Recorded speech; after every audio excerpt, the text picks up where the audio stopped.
The town of Grayshollow looked picturesque under the golden glow of the afternoon sun. Nestled between emerald hills and the vast, winding river, it was a haven for those seeking a slower pace of life. Its cobblestone streets and charming brick buildings carried an air of timelessness. It was the kind of place where neighbors greeted each other on morning strolls, where secrets rarely stayed hidden for long. But some secrets were too deep, too dark, to be whispered over fences or shared in passing glances. For Isaac Holden, one such secret had consumed his life. 3 years earlier, Isaac's world had been whole, full of promise. He was a skilled mechanic, known for his talent with vintage cars, and his garage, Holden's Motors, was a cornerstone of the town. He had a family he adored, Eliza, his wife of 9 years, with her infectious laugh and auburn hair, and their daughter, Lily, a curious, bright-eyed 7-year-old who loved to play in the garage, pretending to fix cars alongside her father. Life, to Isaac, had been perfect. But perfection is fragile. The night of the crash, the rain fell in relentless sheets that night, the kind of storm that made driving treacherous. Isaac had been working late, fine-tuning a 1967 Mustang for a loyal client. The storm didn't bother him. His garage felt like a second home, filled with the comforting scent of oil and the soft hum of old rock music playing on the radio. His phone buzzed at 9:47 p.m. He didn't recognize the number, but something in his gut told him to answer. "Mr. Holden?" the voice on the other end asked. It was shaky, hesitant. "Yes, this is Isaac. This is Officer Baker. I'm calling about your wife and daughter. There's been an accident. I need you to come to the county hospital right away." Isaac's heart stopped. The rest of the conversation was a blur. He barely remembered throwing on his jacket, the drive through the storm, or parking haphazardly outside the emergency room. When he arrived, the grim faces of the doctors told him everything. "We did everything we could," one of them said. "Your wife. She didn't make it."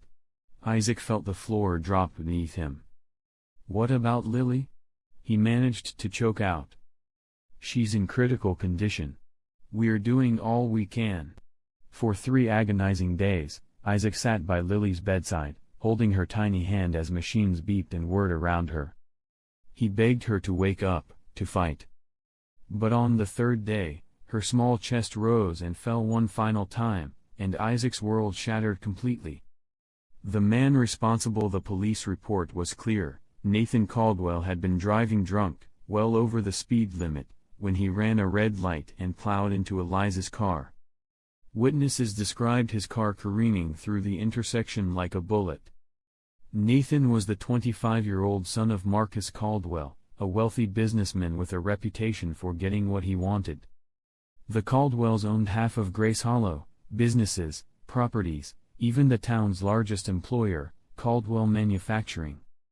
Nathan had grown up with every advantage, his mistakes quietly swept under the rug by his father's influence. Isaac attended every hearing, his grief and anger simmering beneath a stoic exterior. He listened as Nathan's lawyers argued that he was remorseful, that he had a promising future and shouldn't be punished too harshly for a tragic mistake. Isaac's stomach churned when the judge handed down the sentence, a suspended sentence, probation, and mandatory community service. Nathan Caldwell walked out of the courtroom with barely a slap on the wrist. Isaac didn't react in the courtroom. He didn't yell or cry. He simply walked out into the cold winter air and stared at the courthouse steps, numb.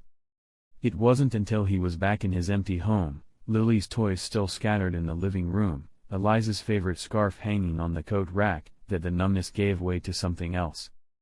Something darker. The birth of a plan. Revenge, Isaac realized, couldn't be a single act. It had to be deliberate, calculated. Nathan and his father were insulated by wealth and power, but Isaac knew no fortress was impenetrable.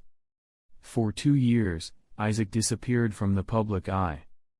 He sold his garage, packed up his belongings, and moved to a remote cabin deep in the woods outside town.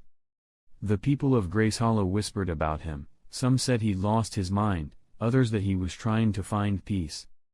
In truth, Isaac was preparing. He spent those years studying the Caldwells, learning everything he could about their lives. He read every article, followed every business deal, mapped their connections. He learned about Nathan's vices, the drugs, the gambling, the late nights with women whose names he never bothered to remember. Isaac also changed himself. He trained his body, turning himself from a wiry mechanic into a man who could endure pain and hardship. He studied skills he'd never needed before: lockpicking, hacking, surveillance. And he built a network. Through forums, bars, and whispers in the dark, he found people with their own grudges against the Caldwells. There was Emily, a journalist who had been silenced after exposing Marcus's shady business practices. There was Tony, a former Caldwell employee who had been fired unjustly. Each had a role to play. The first step was to undermine Nathan's sense of security. Isaac began anonymously leaking information to the press: photos of Nathan partying with known drug dealers, receipts from high-stakes gambling dens. The headlines were explosive: heir to Caldwell empire caught in scandal.